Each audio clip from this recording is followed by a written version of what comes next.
Dans une interview promotionnelle accordée à NBC à l'occasion de la diffusion de sa nouvelle série Citadel, l'acteur Stanley Tucci, vu notamment dans Le Diable s'habille en Prada, est revenu sur sa lutte contre son cancer de la langue.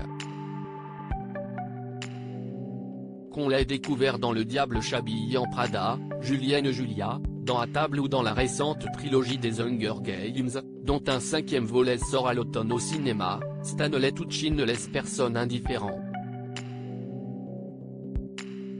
D'origine calabraise, le comédien de 62 ans a récemment été à la tête de sa propre série documentaire Searching for Italy dont 2 saisons ont été diffusées aux États-Unis sur CNN, dans laquelle il parcourait son pays d'origine pour mettre en lumière ses spécialités culinaires. Stanley Tucci à l'affiche de Citadel. Stanley Tucci revient ce printemps dans la nouvelle production de Prime Video Citadel, Notre avis ici. Dans cette série d'espionnage, 2 agences concurrentes, Citadel et Manticore, s'affrontent. La première protège le monde de l'autre.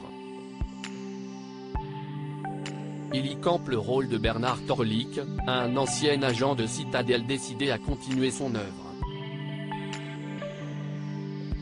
À l'occasion de la promotion de cette nouveauté, il s'est confié à Willy Geist dans l'émission Sunday Today sur une période douloureuse de sa vie, celle durant laquelle l'acteur, très discret à ce sujet, s'est battu contre un cancer de la langue diagnostiqué en 2017.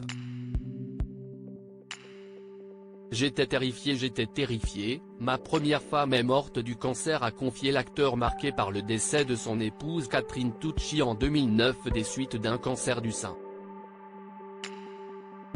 Il poursuit, quand je l'ai appris j'étais totalement sous le choc. Interrogé sur les conséquences de la maladie, il explique, par chance je n'ai pas eu de métastases, mais les traitements étaient lourds.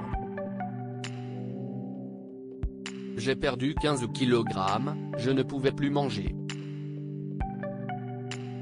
Un tube m'alimentait pendant 6 mois. Tout sentait et avait le goût de vous savez quoi. Une épreuve dans laquelle l'acteur a été épaulé par sa seconde femme, Felicity Blunt, la sœur de l'actrice Emily Blunt.